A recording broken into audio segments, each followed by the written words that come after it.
श्रीमद् भगवत गीता के सप्तम अध्याय का हम लोग मनन कर रहे हैं, जिसके अंतर्गत हमने देखा था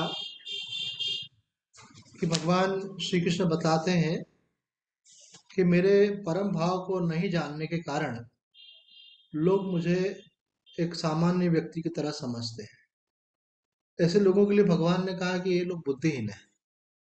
भाई, जब हम ऐसा मान लेते हैं कि भगवान सर्वशक्तिमान है, तो वो भगवान जब सर्वशक्तिमान है तो वो कोई भी रूप रच सकते हैं।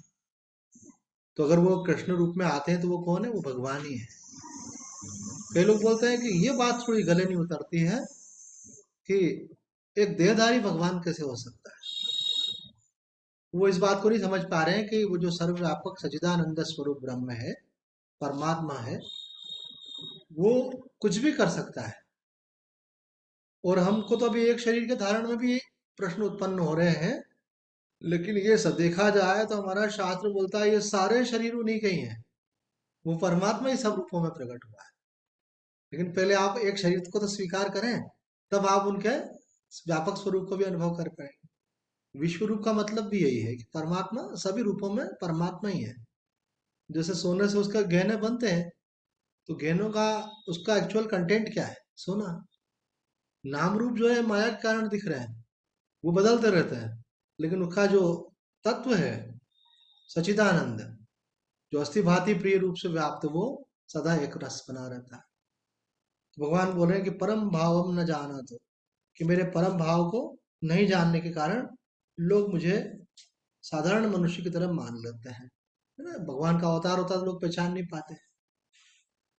उन लोगों के लिए भगवान ने कहा है कि बुद्धिहीन लोग ही मेरे परम स्वरूप को न जानने के कारण संपूर्ण प्राणियों के महान ईश्वर मुझ अव्यक्त को नहीं पहचान पाते हैं, और भगवान जब व्यक्त भी हो जाते हैं तो भी वो पहचान नहीं पाते। अब आगे इस श्लोक में इसी बात की पुष्टि करते हैं जो भगवान ने 25वें श्लोक में कही थी। वेदाहम समधीतानि वर्तमानानि चार्जुन भविष्याणि च भूतानि माम तु वेद न कश्चन। भगवान स्वयं ही बोल रहे हैं। देखो, भगवान कह रहे हैं अर्जुन, मैं भूत भविष्य वर्तमान सबको जानता हूँ। भगवान की भगवत्ता ही है, भगवान सर्वज्ञ है। भूत को भी जानते हैं, भविष्य को भी जानते हैं, वर्तमान को भी जानते हैं। पर भगवान यहाँ भी ये कह रहे हैं, माम तु वेद न कश्चन, लेकिन मुझे कोई नहीं जानता। जब तक वो भगवान की शरणागत नहीं होता है, भगवान की जब तक कृपा नहीं होती उस पर, जब तक उसकी सच्ची जिज्ञासा नहीं होती है। खास बात जिज्ञासा इसमें सबसे इम्पोर्टेंट है ना। हमने कई बार ये बात देखी कि अलग अलग महात्माओं ने यही कहा कि लगन होना चाहिए।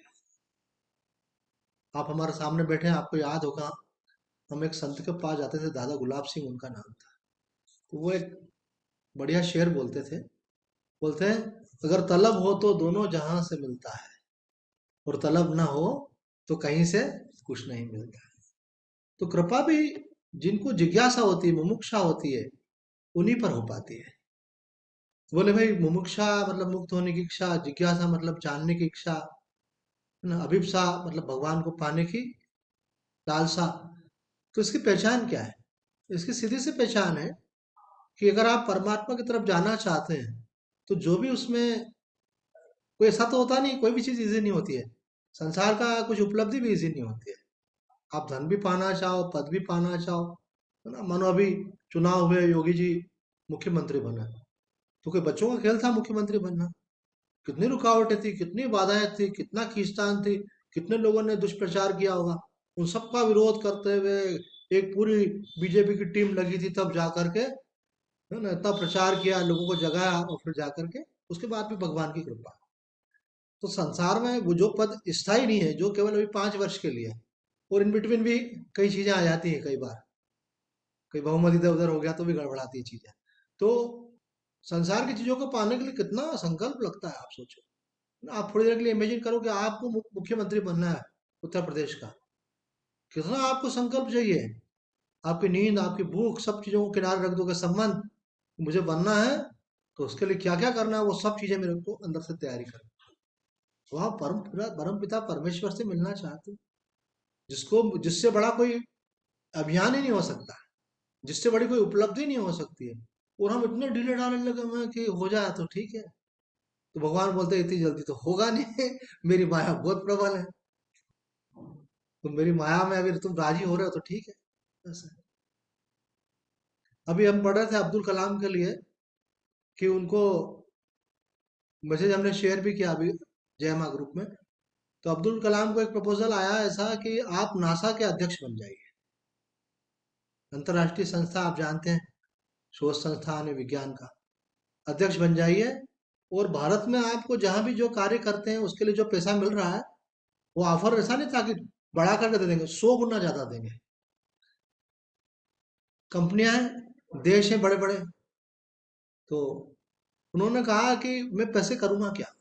और ये मैंने जैसे ही ये पढ़ा उसमें मेरा दिल बाग बाग हो गया। आज हर व्यक्ति पागल है पैसे के पीछे। आवश्यकता तक तो बात समझ में आती है, आ जाए कहीं से भी आ जाए और आ जाए और आ जाए। कोई विश्वास ही नहीं, ना भगवान पे ना भाग्य पे, कुछ नहीं, बस पैसे पे सारा निर्भरता है। जिसको भगवान पे विश्वास होगा उसको पैसे पे नहीं होगा, जिसको पैसे पे विश्वास है भगवान पे नहीं होगा। दो चीजें एक साथ नहीं रह सकती। एक हमारे मित्र है गृहस्थ में, उनके अच्छे आध्यात्मिक स्थिति है। तो एक बार उनसे मैंने कहा कि आपको क्या लगता है कितना पैसा होने से आपके परिवार का सब अच्छे से चल सकता है। तो बोले स्वामी जी मैं तो इस मामले में बिल्कुल स्पष्ट हूँ कि भगवान की कृपा से सब कुछ अच्छा चल सकता है। कई बार वही पैसा आपके दुख का कारण भी बन जाता है, चिंता का कारण बन जाता है, भय का कारण बन जाता है। और अगर आपके अंदर लोभ उत्पन्न हो जाए वो तो परमार्थ को पूरा मेट देगा। बस उसमें आसक्ति हो जाए तो आपकी तो गति बिगाड़ देगा वो। जबकि वो बहुत जरूरी चीज है, जीवन की अनिवार्य आवश्यकताओं के लिए बहुत जरूरी है।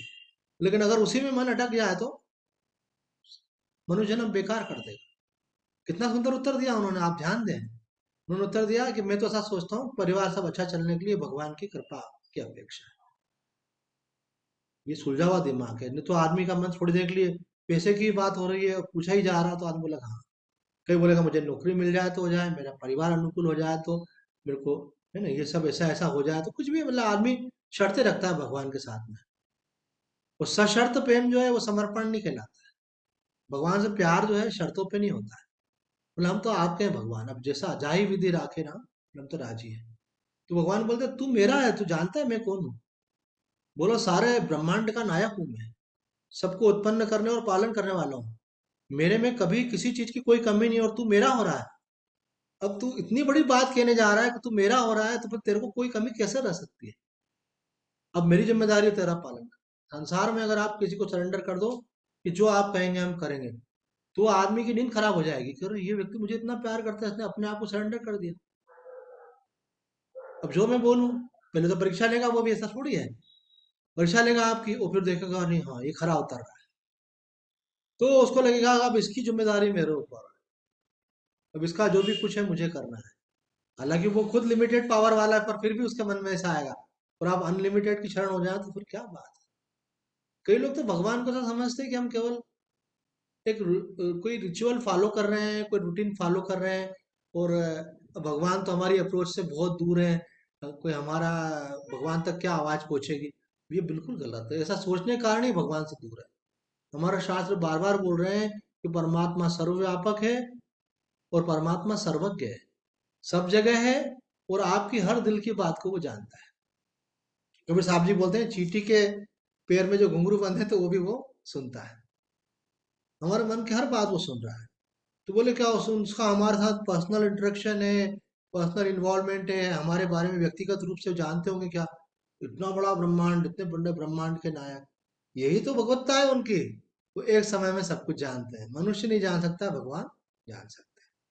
अब ऐसे परमात्मा के आप शरण हो जाओ उसके बाद चिंता करो, इसका मतलब है कि आपको लगता ही नहीं है कि आप भगवान के पास शरण में हो। अगर आप भगवान के शरण हो तो चिंता करने की कोई बात ही नहीं है। बस। और ऐसा एक नहीं अनेकों दृष्टांत मिलते हैं महापुरुषों के, जिन्होंने भगवान की शरणागति स्वीकार की और उनके जीवन में अनेक चमत्कार घटे। तब भी घटे थे, अब भी घट रहे हैं और आगे भी घटेंगे। क्योंकि भगवान के पास जो कुछ है वो सर्वत्र सब जगह सदा उपलब्ध है, उसमें कहीं कोई कमी नहीं है। वो जानते हैं जिसके लिए जो आवश्यक है वो प्रदान करते हैं। पर भगवान का भक्त वो सब चाहता ही नहीं है। अभी ये श्लोक अभी जो अगला वाला आ रहा है वो यही आ रहा है कि जो भगवान बोल रहे हैं माम तु वेदन कश्चन, इसका मतलब क्या। तो उसकी स्पष्टीकरण दिया है कि जब तक आपको संसार की मांग है तब तक आप परमात्मा को नहीं पा पा सकते। अगले श्लोक में और अधिक स्पष्ट कर दिया है, जब तक आपके अंदर एक एक चीज केवल है, वो परमात्मा के दुश्मन, उसको पहचान लो आज, भूलना मत, उसको पक्का कर लेना, अंडरलाइन कर देना, नोट कर लेना। वो एक चीज जो है आपको परमात्मा से विमुख कर रही है, वो क्या? इच्छा। आपकी कोई इच्छा तो नहीं? बोले हाँ, अरे बहुत सारी इच्छा है। हमारी इच्छा ऐसा हो जाए, हमारी इच्छा ऐसा हो जाए, बच्चों को लेके होगी, स्वास्थ्य को लेके होगी, पैसे को लेके होगी, परिस्थिति जन्य अनुकूलता को लेकर के होगी। तो वो आपकी इच्छा है तो आप उसमें पड़े रहोगे। इच्छा के कारण से फिर राग द्वेष उत्पन्न होता है, राग द्वेष के कारण द्वंद्व उत्पन्न होता है, द्वंद्व से मोह उत्पन्न होता है। ये पूरा समीकरण 27वें श्लोक में भगवान ने, और उसी कारण से वो मोह उत्पन्न हो गया, मतलब अज्ञान, अज्ञान में फंसा हुआ है, जी भगवान को प्राप्त नहीं कर पा रहा है। तो अगर हम चाहते हैं कि हमको भगवान को पाना है, तो भगवान को पाना तो बहुत सरल है, क्योंकि वो नित्य प्राप्त है, उनको पाना नहीं है, केवल पर्दा हटाने की देर है ना। अब पर्दा भी हमारे बनाया हुआ, वो पर्दा कौन सा? इच्छा का। कबीर साहब जी का दोहा सुना होगा आपने, कि जब परमात्मा और मेरे बीच में क्या है? चाह चमारन चुरमुरी सब नीचन में नीच, मैं तो स्वयं पर ब्रह्म था अगर चाह न होती बीच। एक बार तो आपको मोटिवेशन इस बात से मिलता है कि अभी ठीक नहीं चल रहा है, पर बाद में सब ठीक हो जाएगा, और आप तो भगवान के पीछे भी इसीलिए जाते हैं। इसलिए हमारा सत्संग कम लोगों को जमेगा, हम तो मोक्ष मार्ग वाला सत्संग करते हैं, भगवत प्राप्ति के मार्ग का। लोग तो छोटी छोटी चीजों में राजी होने के लिए तैयार बैठे हैं। मैंने कहा अपनी महिमा को पहचानो, छोटी छोटी चीजों में क्या राजी हो, और मिल भी आओगे तो ये रोतलापन मिटने वाला कुछ भी नहीं, बिल्कुल देख लेना आप। कईयों ने किया, भगवान से प्रार्थना उनको मिला है, लेकिन उसके बाद क्या मिट गया है क्या? कोई मिट नहीं। उसके बाद फिर नेक्स्ट, फिर नेक्स्ट, फिर नेक्स्ट, इतना नेक्स्ट बना हुआ है संसार के अंदर कि खत्म ही नहीं होने वाला। एक के पीछे एक चीज पूरी होने के जस्ट बाद दूसरी चीज शुरू हो जाती है अपने आप।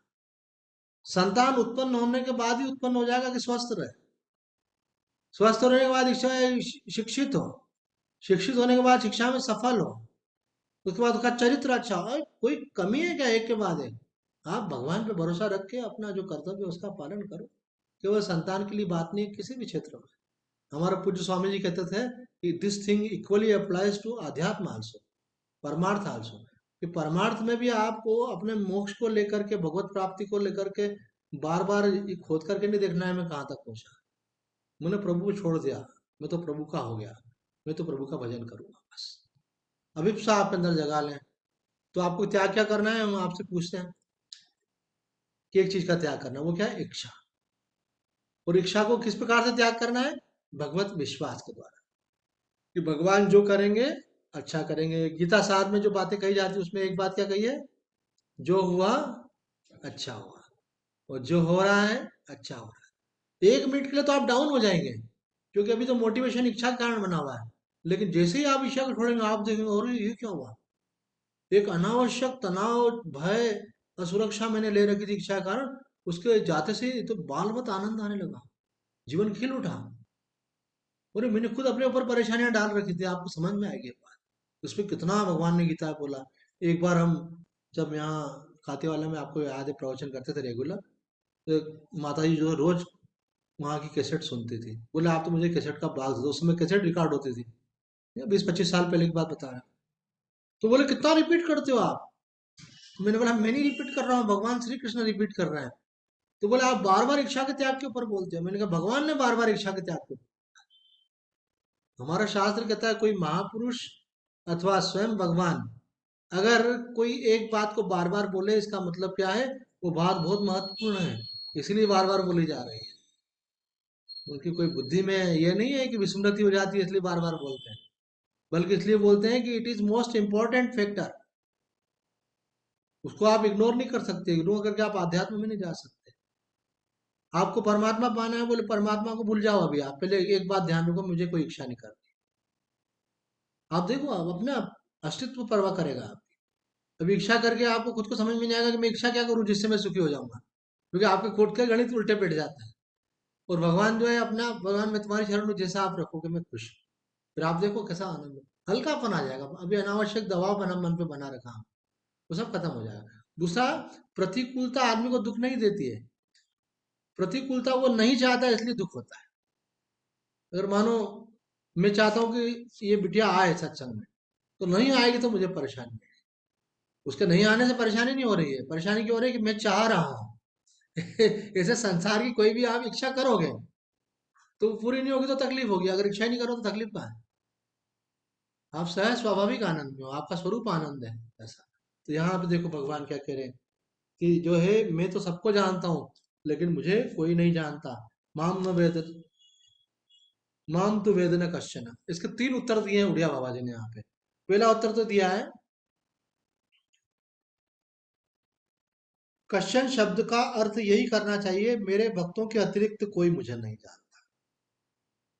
जो भगवान का भक्त होगा वही भगवान को जानेगा, हर कोई नहीं जान सकता। भक्त मतलब भगवान में अतिशय प्रीति। और बोल रहे हैं कि यहाँ फिर दूसरा अर्थ निकाला है, शरीर मन बुद्धि प्राण आदि दृश्य मात्र है, अतः जड़ होने के कारण ये कोई मुझे नहीं जान सकते। हम भगवान को जानना भी कैसे चाहते हैं? अपने को शरीर भाव में रहते हुए जानना चाहते हैं। भगवान बोलते हैं ये तो जड़ है, उस चैतन्य को ये कैसे जान सकते हैं? अर्थात अगर आप देह भाव में बने रहेंगे, अगर आप देह भाव में बने रहेंगे तो आपका तादाद में शरीर से रहेगा, इंद्रियों से रहेगा, मन बुद्धि से रहेगा, और आप ये बन करके उनको पाना चाहते हैं। और वो इन चीजों की अप्रोच से परे है। वो कहने का अभिप्राय क्या है कि देह भाव का त्याग किए बिना कोई मुझे नहीं पाता। दूसरा उत्तर दिया है, भगवान तीनों कालों से परे हैं तथा मनुष्य आदि सब कालों के अंतर्गत हैं। विवेकी देश कालातीत होता है। जो विवेकवान होता है वो जानता है मैं एक देश में स्थिर नहीं हूँ, ये शरीर एक देश में एक जगह पे है ना। आप यहाँ पे हैं क्या?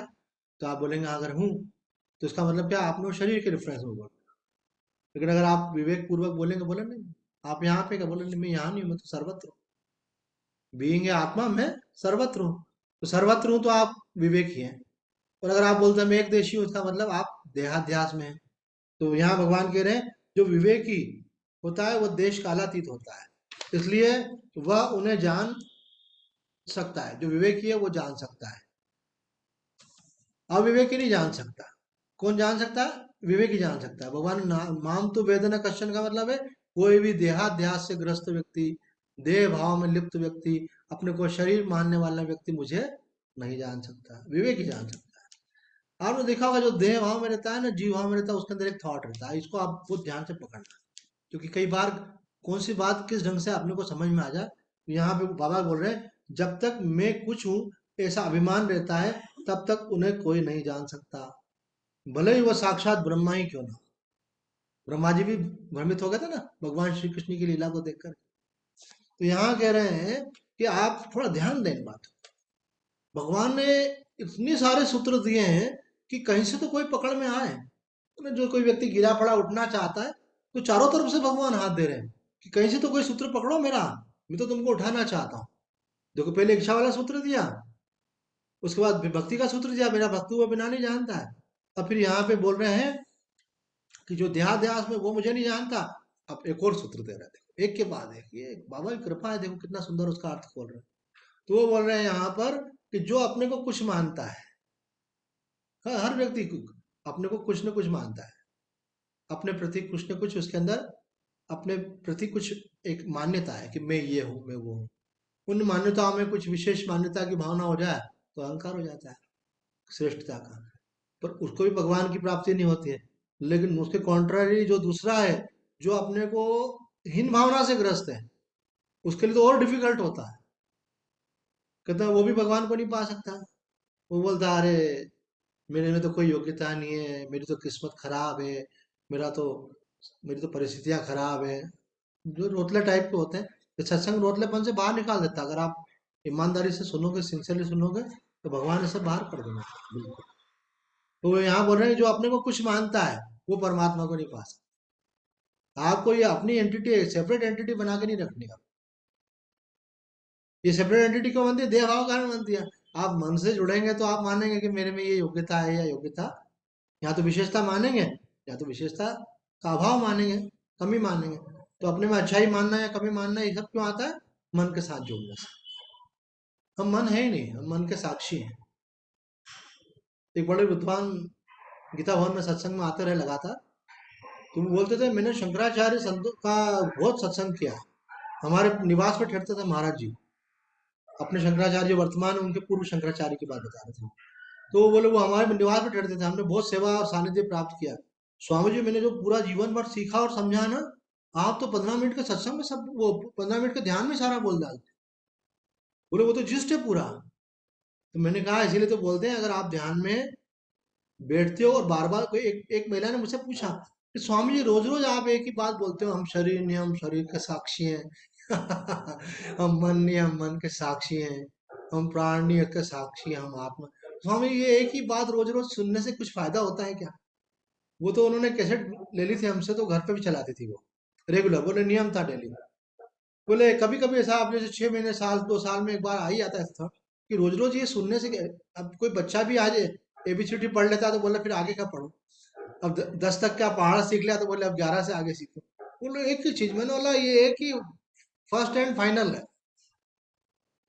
ये चीज आपके इतने गहरे में चले जाना चाहिए। लेकिन हम लोगों की ये बात है कि संसार में अगर कोई आपको बोल देना कि आपके बच्चे के साथ ऐसा होने वाला है, आपकी पत्नी ने ऐसा गलत काम किया है, कि आपके पति ने वैसा किया है, तो भविष्य को लेकर के कोई भविष्यवाणी कर दे तो आपको वो इतना इफेक्ट करती है। लेकिन ये जो सत्य है आपका, उसको आप इतना लाइटली लेते हैं। बोले अरे महात्मा लोग बोलते हैं अपन आत्मा पर, अभी तो फिर अभी दुनिया में रहना तो बोले इतना लाइटली, कोई महत्व ही नहीं है उस बात का। इस कारण से वो बात बैठती नहीं है।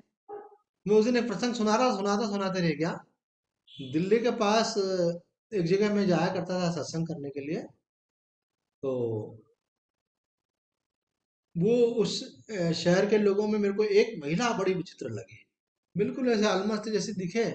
कपड़े भी कोई प्रॉपर प्रेस्ड नहीं रहते थे उसके। बाल भी मैंने देखा बहुत प्रॉपर ड्रेसअप नहीं रहती थी, ऐसे बाल बाल ठीक से बना के ऐसे वो सत्संग में बैठती थी, बहुत ध्यान से सुनती। तो वो मुझे बोले कि स्वामी जी हमारे घर भोजन करने चलना है। तो वहाँ ऐसा सिस्टम ही था। वो जो वहाँ का गीता भवन है, वहाँ पे भोजन की सुविधा नहीं है, और वहाँ नियम है कि भक्त लोग इनवाइट करते हैं। तो कोई महात्मा अगर वहाँ रहेगा 20 दिन, तो 15 दिन के बुकिंग पहले ही हो जाएगी, फिर बाद में और जो बचे रहेंगे वो करेंगे ऐसा। उनका ठीक है। तो मुझे ऐसा लगा यहाँ तो ये थोड़ी पगलट टाइप की है, और यहाँ फिर ये इसको इसका काम बन गया है। तो मैंने एक बात पूछी होगी, एक एक करके 3 4 प्रश्न पूछा, मालूम पड़े कहाँ खड़ी हुई है। तो मैंने बोला कि आपके बच्चे अगर ऐसे कोई काम करें जिससे आपके सम्मान को ठेस लगे, अथवा उनके जीवन में कोई दिक्कत आए, तो आपको कैसा लगेगा? बोले स्वामी जी देखो, हमको जो आप संत बताते हैं, जो शास्त्रों में हम पढ़ते हैं, वो बच्चों को हम ज्ञान देते हैं, जो विवेक है हमारा। पर वो जरूरी थोड़ी है कि हमारा कहना ही माने। तो इसलिए ऐसी कोई अपेक्षा नहीं की जा सकती कि वो सब कुछ सही सही करेंगे। वो अगर अच्छा करेंगे तो उनके लिए अच्छा, नहीं करेंगे तो नहीं। इनका आपका उसमें मान सम्मान कम हो, आपको कोई असुविधा हो, कुछ आप उनकी समस्याएं खड़ी हो, तो बोले वो तो जो होना है वो तो होगा ही थी ऐसे। इनका आप प्रभावित नहीं होंगे। बोले आप ही लोग तो बताते हैं प्रभावित होने से मतलब ही नहीं है। और वैसे भी हम शरीर नहीं है, तो प्रभावित होने की बात क्या है, हम तो आत्मा ही है। एक के बाद एक 4 5 क्वेश्चन पूछे मैंने, सब क्वेश्चन में देखा उनका केंद्र आत्मा ही बना रहा। तो मैंने कहा आत्मा तो सभी है, पर ये संसार की समस्याएं तो लोगों को प्रभावित करती है ना, तो आपको क्यों नहीं कर रही है? तो बोले स्वामी जी, उन्हें एक बहुत सुंदर उत्तर दिया महिला ने। बोले स्वामी जी सत्संग तो आप जो बताते हैं वही हमने सुना है, और उसी से ये बात समझ में आई हमको। बाकी लोग भी सुनते हैं लेकिन उसको मन में पक्का मानते नहीं है। हमने पक्का मान लिया है। हमने मान लिया कि आप बोलते हैं हम आत्मा, तो हमने मान लिया मैं आत्मा हूं, मैं शरीर नहीं हूं। ऐसा आप बोलते हैं कि संसार में हमारा कोई है नहीं, हो नहीं सकता, तो हमने पक्का मान लिया है संसार में वास्तव में हमारा कोई नहीं। लोग ऊपर ऊपर से बोलते हैं, अंदर से ऐसा मानते हैं कि संसार वाले हमारा है। ऊपर से बोलते हैं धन मन मेरा नहीं है, मकान मेरा नहीं है, लेकिन अंदर से मानते हैं धन मकान मेरा है। इसलिए फिर उसमें इधर उधर हो तो गड़बड़ाते हैं। इसलिए उसको बनाना चाहते हैं, उसको बढ़ाना चाहते हैं, उसका अभिमान रखते हैं। तो बोले स्वामी जी बहुत सरल है, बस जो आप बोलते हो उसको बस मन से पक्का कर लिया आपने ऐसा। तो अगर जब तक आप अपने अंदर ये दृढ़ता नहीं लाएंगे कि भाई जो शास्त्र कह रहा है, जो संत कह रहे हैं, जो महापुरुष कह रहे हैं, उनको हमको दृढ़ता से धारण कर, तब तक काम कैसे बनेगा? हम जब खुद ही महत्व नहीं दे रहे हैं शास्त्र के वचनों को, तो संसार का महत्व कैसे हटेगा? हम अगर सत्य मानेंगे उसको, तो हमारे अंदर वो दृढ़ता आनी चाहिए। तो यहाँ भगवान कह रहे हैं, ये उड़िया बाबा जी उसकी व्याख्या करते हुए कह रहे हैं कि आप अपने को कुछ कुछ मान करके बैठे हो, क्योंकि इसको उपाधि बोलते हैं वेदांत में। अपने को कुछ मान करके आपने एक सीमित कर लिया, आपने उपाधि को धारण कर लिया। तो जब तक आप अपने को कुछ मान रहे हो, मैं कुछ हूँ ऐसा अभिमान रहता है, तब तक उन्हें कोई नहीं जान सकता। तीसरा उत्तर उड़िया बाबा जी और दिया है। एक ही श्लोक की कितनी सारी व्याख्या है। बस यही अर्थ ठीक है कि भगवान को किसी ने नहीं जाना, अर्थात आत्मा का ज्ञान न किसी को हुआ है, न है और न होगा। जो चीज जानी जाती है वो दृश्य होती है। यदि आत्मा का ज्ञान होगा तो वह भी दृश्य हो जाएगा और जीव उसका दृष्टा हो जाएगा। इससे सिद्ध हुआ कि आत्मा का ज्ञान होने की चीज नहीं है, वह तो अनुभव मात्र ही सिद्ध है। अलग अलग एंगल से समझ रहे ना आप। बोले आज तक किसी को आत्मा का परमात्मा का ज्ञान न हुआ है, न हो रहा है, न होगा।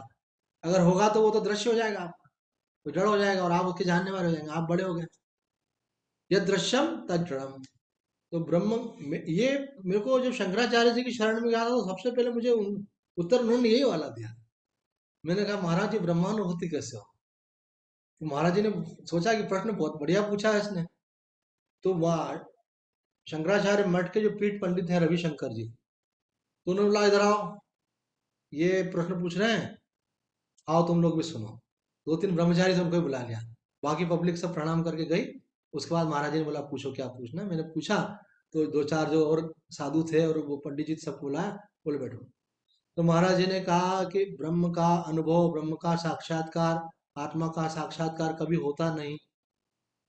साक्षात्कार उसका होता है जो तुमसे अलग हो, तो तुम स्वयं ब्रह्म हो।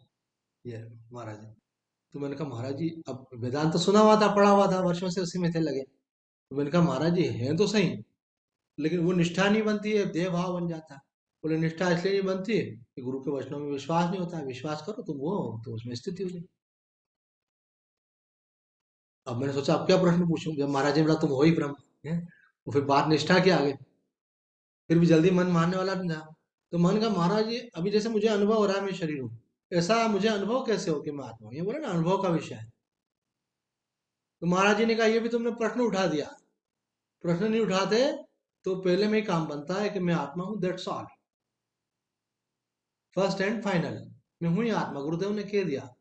पर देह में रहते हुए आत्मा नहीं हूँ। देह भाव में रहते हुए, देह से तादाद में रहते हुए नहीं, समझ करके विवेक पूर्वक। फिर आपने विवेक पूर्वक समझ लिया कि मैं शरीर नहीं हूँ, मन नहीं हूँ, प्राण नहीं हूँ, इन सबसे अलग हूँ और मैं सच्चिदानंद स्वरूप आत्मा हूँ। अब वो आत्मा मैं हूँ, ये मैं नहीं हूँ। गलती से मैंने ये मान लिया था। जैसे आपको सिखा देते हैं ना बच्चे को, तेरा ये नाम है, बेटा अंकल को बताओ क्या नाम है तुम्हारा, कौन सी क्लास में पढ़ते हो, पापा का नाम क्या।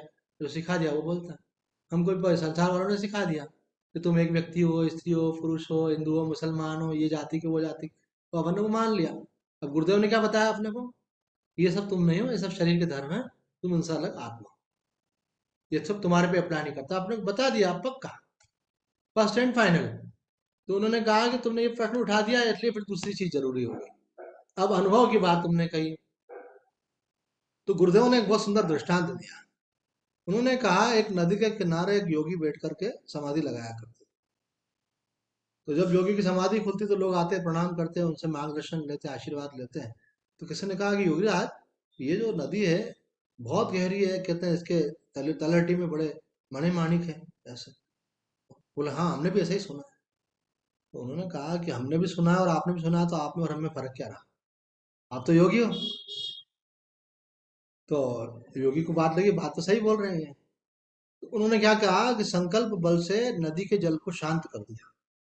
नदी कहो, समुद्र कहो, शांत कर दिया। शांत कर दिया तो उनको उसकी तलहटी में जो था उसका अनुभव होने लगा। उन्होंने देखा वास्तव में मणिमाणिक है इसके अंदर। तो फिर उन्होंने अपना संकल्प छोड़ा, वो प्रवाह फिर से शुरू हो गया। दूसरे दिन आए, लोगों ने पूछा कि महाराज जी आप बोले थे बताएंगे, तो बताइए क्या सचमुच में ऐसा है। बोला सचमुच में ऐसा है। बोले कैसे, आपने अनुभव क्या। बना मैंने अनुभव से जाना। तो बोले इसी प्रकार से गुरुदेव ने आपको, ये तो दृष्टांत हो गया। अब सिद्धांत या दृष्टांत क्या है। इसी प्रकार से गुरुदेव ने कहा आप आत्मा हो, दैट्स ऑल, यू आर आत्मा। आप उसमें संशय मत करना। आप जन्मने मरने वाले नहीं हो, आने जाने वाले नहीं हो, संसार में आपका कोई है नहीं, हो सकता नहीं है। ये सब भ्रांति में जी रहे थे। ठीक है, व्यवहार के लिए है वो सब, व्यवहार उसी में चलेगा, वो नहीं होगा है।